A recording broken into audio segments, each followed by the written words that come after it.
Karena misalnya sebagai contoh, kalau di dana kampanye itu ada mekanisme pelaporan, ada mekanisme audit, lalu juga publikasi hasil audit. Tetapi di dana politik, sebelum masuk dana politik, di dana kampanye itu ada lembaga pengawasnya, namanya Bawaslu begitu ya, yang mengawasi dana kampanye. Tetapi di dalam undang-undang partai politik kita, yaitu dana politik, ini kan yang diukur adalah transparansi dana politik ya. Iya, dana partai. Jadi dana partai, dana yang diatur di dalam undang-undang partai politik. Dalam undang-undang partai politik, partai itu bikin 3 tipe laporan kan, 3 tipe laporan keuangan.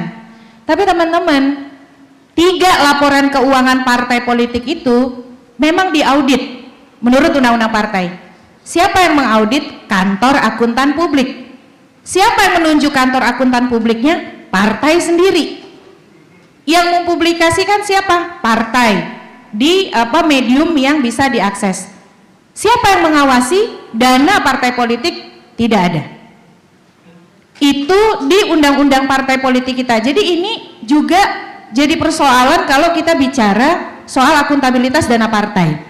Kalau di dana kampanye setidaknya ada Bawaslu.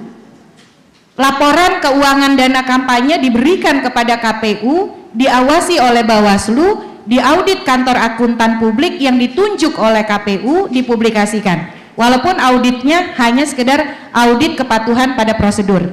Tetapi di dana partai politik itu tidak ada institusi pengawasnya.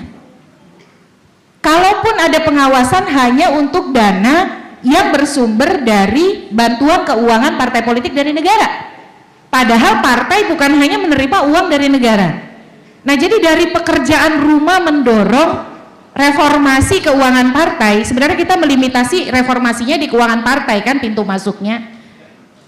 Jadi mau tidak mau nih undang-undang partai yang sudah 12 tahun, terakhir undang-undang partai kita itu nomor 2 tahun 2011, ya kita ada pekerjaan rumah untuk mengubahnya sehingga kita bisa bergerak nih, bukan hanya pada transparansi prosedur, tetapi juga transparansi isi, bukan hanya akuntabilitas prosedur, tapi juga akuntabilitas isinya begitu. Karena menurut saya problem kita berada di ruang gelap kalau sudah bicara soal kebenaran dan validitas isi dari laporan keuangan partai.